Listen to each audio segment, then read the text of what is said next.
And how does your position relate to that of those who've converted from Islam to Christianity, who are seen as apostates, who face the death penalty? Even here in Britain, how can we ensure that there is religious freedom across the board, and that new converts to Christianity are protected from any form of attack or persecution?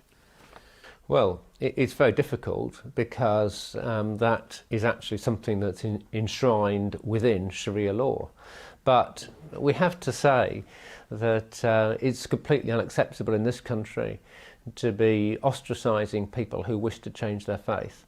Within this country, I'm afraid we have to say that Sharia law, in its raw complexity, is simply not acceptable in British society.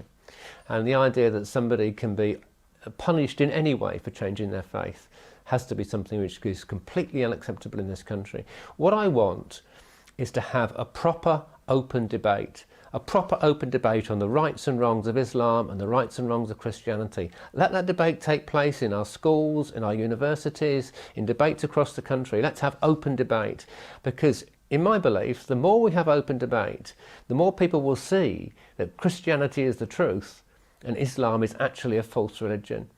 I don't want to go now into all the complexities of the Islamic religion, but believe you me, I've studied it in great detail, and I know Christianity is the truth, and I know Islam isn't. And the more Islam is exposed to debate, the more people will see it generally. So let's see what the ruling is on apostasy. Deuteronomy chapter 13, which speaks about an apostate in your own house. If one of your family commits apostasy, what are you to do? You are to be the first ones to stone the apostate in your own family. Ubaydullah ibn Jahsh has the saddest story.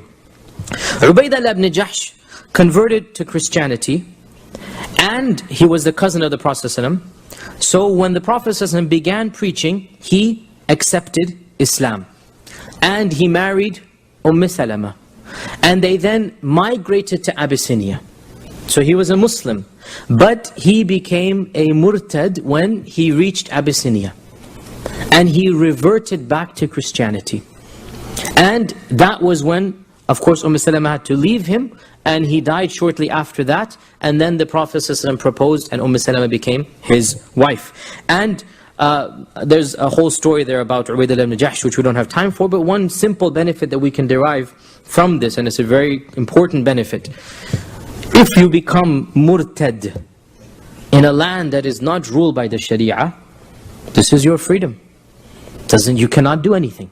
So the whole question, and I'm saying this now because our religion is being attacked, you guys have a blasphemy law. If somebody leaves a religion, you have to cut his head off. That's what we're told. The response is very simple. No.